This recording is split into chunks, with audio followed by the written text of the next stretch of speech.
कि तुमने जिस प्रकार से शोषण किया है ना 10 वर्षों में, तुमने माई को चोदन है घर पर चढ़ के ना।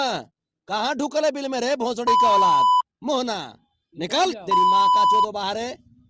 बहिन चोद, जहां पे गरीब लोग हैं, कमजोर लोग हैं, वहां पे तुम शोषण करोगे रे मादर चोद मोहना। ओकर माई चोदेंगे मोहना के। अभी भी गाली देते नहीं थे, लेकिन भोसड़ी वाला शुरू करवा दिया वो। हम भी पिछले 5 साल में 23 हत्या किया है ना मोहना। ओकर नाक में नथुनी पहना के, चोलिया घाघरा पहना के मुजरा नहीं करवा देते तो हमारा भी नाम संतोष रेणु जादव नहीं। एसपी महोदय, और आप बचा रहे हैं जिसको, वो बेटियों का शोषण करने वाला है, माताओं के गोद सुना करने वाला है, वो महिलाओं को विधवा करने वाला है। अब आप सोचिए कि आप कैसे अपने घर में अपनी बच्चियों को चेहरा दिखाएंगे कि हम एसपी हैं और हम एक अपराधी को। टाइम मीडिया में स्वागत है भैया। जी बहुत बहुत धन्यवाद। तो कैसे है भैया आप? बढ़िया है। बढ़िया है। तो ये तो बताइए संतोष रेणु भैया जी, जो कटिहार में आप गए थे, वहाँ पर जो मर्डर हुआ है 7 लोगों का यादव समाज पर, क्या लग सकता है कि उनको न्याय मिल सकता है? देखिए न्याय तो मिलेगा ही, न्याय तो मिलेगा ही। कभी भी अत्याचारियों का वक्त बहुत ज़्यादा दिन तक नहीं रहता है। कभी भी असत्य पर सत्य की जीत हुई है हमेशा। असत्य जो है वो बहुत लंबा नहीं टिकता है। नहीं, बात सही है। वो इसको नीचे कर लीजिए हल्का। तो है क्या कि जो दुराचारी है मोहना ठाकुर, मोहन। उसका अंत होगा। मोहन नहीं, मोहन तो माधव को बोलते हैं, कृष्ण मुरारी मोहन है। वो जग को मोहते हैं, उनका नाम मोहन नहीं तो मोहना है, मोहना ठाकुर है। क्या लगता है कि वहाँ के जो भुनिया समाज है, उन यादव समाज को दबाने का प्रयास किया जा रहा है? देखिए कौन समाज को दबाने का प्रयास कर रहा है पूरी दुनिया देख रही है। और अपराधी किसी जात का नहीं होता, नहीं, बात सही है। उसका एक अलग ही जात होता है ना। क्या संतोष रेणु यादव भैया जी, किसी भी समाज में घटना होता है तो क्या संतोष रेणु भैया जी का कदम आगे रहेगा या पीछे? हम तो जाते ही हैं हर समाज में।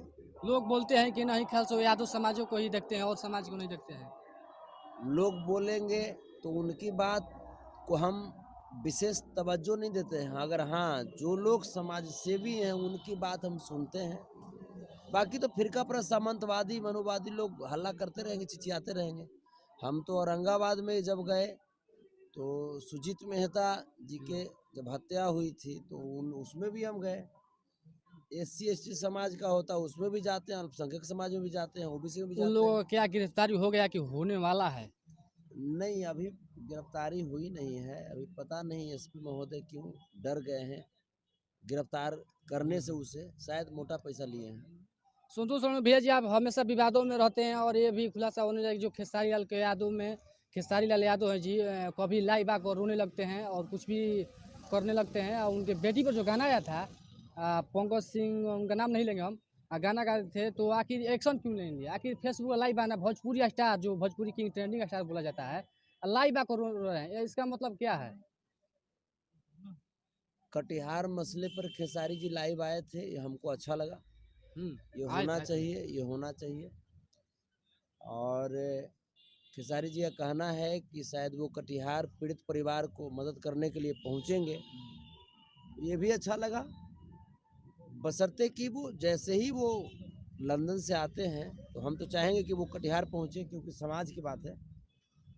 और आखिर जो पर साल गाना आया था खेसारी लाल के बेटी पर गाना, तो खेसारी लाल के यादव और उनकी टीम जो गाना गाया था उस सिंगर, उसके पास एक्शन लिया गया था, मगर इस वक्त जो खेसारी लाल के पास बहुत सारे पावर है, मगर इस पावर का इस्तेमाल क्यों नहीं किया गया? जो पंकज सिंह अभी बक्सर में फिलहाल मोश ऐड कर घूम रहे हैं।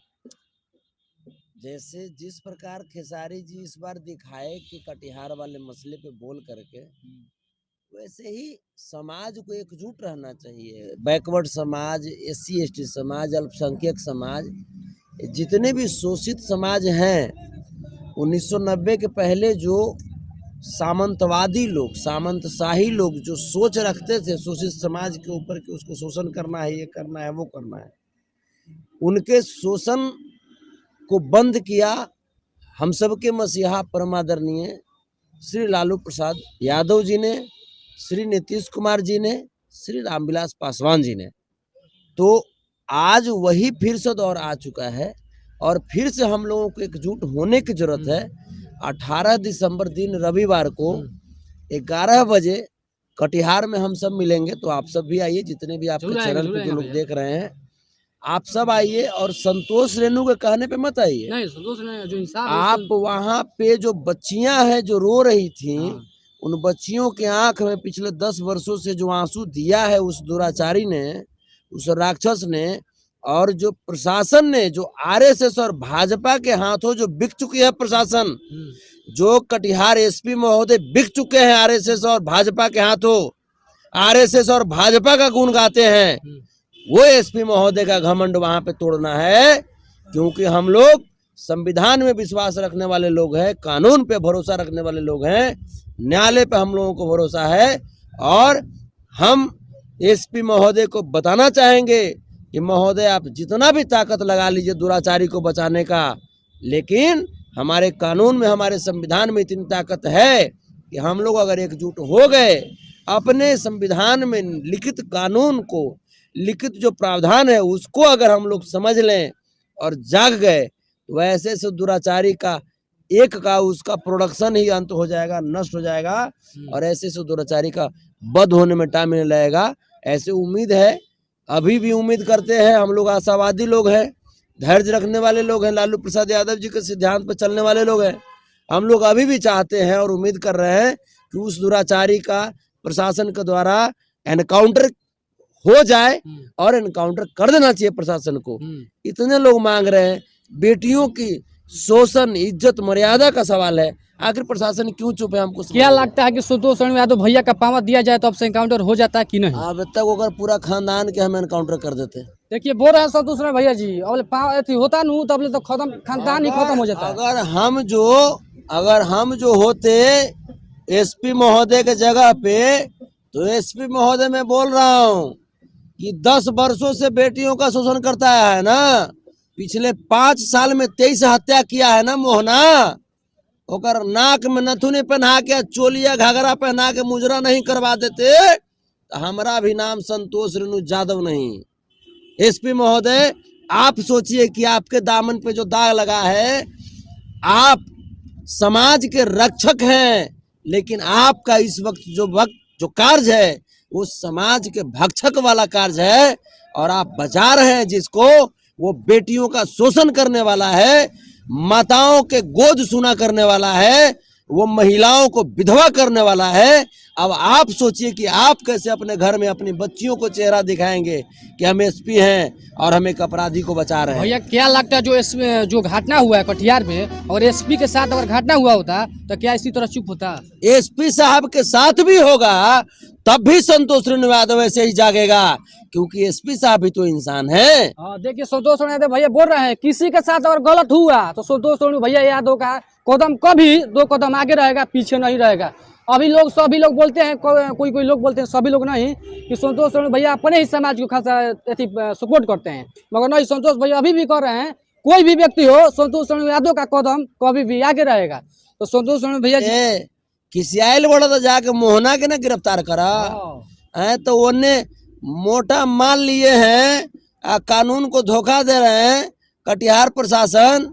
लास्ट में बाहर कटिहार प्रशासन का पक्षपाती खेल, गोली मारे वाला के फ्रीडम, गाड़ी दे वाला के जेल है।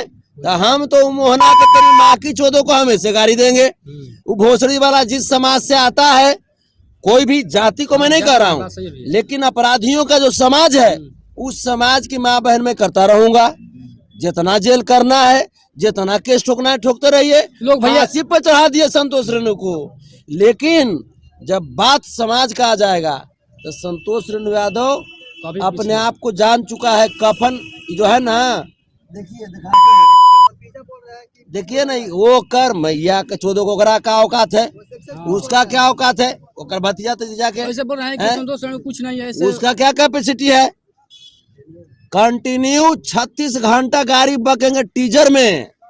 हम और सुनो, हम पढ़ाई पढ़े हैं, डिपेंड करता है मोहना कि तुमने जिस प्रकार से शोषण किया है ना 10 वर्षों में, तुमने माई को चोदन है घर पे चढ़ के ना। कहाँ ढुकल है बिल में रे भोसड़ी का औलाद मोहना, निकल तेरी माँ का चोदो बाहर है बहिन चोद। जहां पे गरीब लोग हैं, कमजोर लोग हैं, वहां पे तुम शोषण करोगे रे मादर चोद मोहना। भैया ये बताइए कि जो बोलते हैं कि हम कफन में हरदम हमेशा बांध के रखते हैं और बांध के घूमते हैं, ओकर कफनिया का रंगवा यही रहता है। हाँ देख सकते हैं कि उसका कफन के लिए तैयार भी हो गया है। कफन का रंग जो होता है ना, हाँ, पियरे होता है, पियरे होता है। पीताम्बर कलर होता है। अब पीताम्बर कलर हमनी के कूले खानदान के कलर है, भैया भगवान श्री कृष्ण का कलर है। भैया सभी लोग ये और लोग कुछ बोलते हैं, कुछ ही लोग बोलते हैं कि संतोष यादव गाली जो देते हैं बस गाली ही ओकर देते हैं, माई कुछ चोदेंगे मोहना के। अभी भी गाली देते नहीं थे, लेकिन भोसड़ी वाला शुरू करवा दिया वो। हम बीच में दे रहे थे गाली? नहीं नहीं भैया नहीं। लगातार हम 1 साल तक गाली नहीं दिए, हम छोड़ दिए थे, वो अध्याय भुला गए थे। लेकिन हमारी बेटी बहनों का जो शोषण करेगा ओकरा आरती उतारेंगे हम, हैं? और वो भी लिख रहा है, जो अच्छे काम होता है तो उसको लिखा जाता है कि कुछ काम सक्सेस हो गया, लिखता है कि मिशन सक्सेस। इसका मतलब क्या है भैया? मिशन सक्सेस भैया तो अच्छा काम करके आया है। मिशन सक्सेस तो वो है ना, माई बहन के सुनवा रहा है ना। हाँ, आप जानते हैं माई बहन के सुनवा रहा है, कैसन मजा आ रहा होगा। माई बहन भी सुन रही होगी तो बड़ा गुदगुदी भर रहा होगा अंदर से। क्या लगता है भैया, अगर आपके सामने अगर आ जाए इधर कुरुक्षेत्र भैंस दूध देंगे, भैंस दूहेंगे रे बाबू, घरवा में जाके दूहेंगे, जान जाना। याद रखना 100-200 असली आहिर है आहिर। घर में घुस के छाती पे चढ़ा कर लेंगे। हाँ, याद रखना। जो भैंस नहीं दूध देता ना ओकरा पहनावेला भी जानते हैं, आप बढ़िया से पहना के दूहेंगे। भैया को सब मालूम है कहाँ नटवा ढीला कर रहा है, कहाँ ज्यादा ऐठना है। करेगा रे बहन चोद, शोषण करेगा। भैया तो ये बताइए कि अब फिलहाल अभी कहाँ जाने आए थे मैक्स हॉस्पिटल तक? नहीं, यहाँ पे जैसे गुजर रहे थे हम, ऐसा नहीं कि मैक्स, ऐसे ही गुजर रहे थे, तभी आपने देखा तो कुछ ऐसा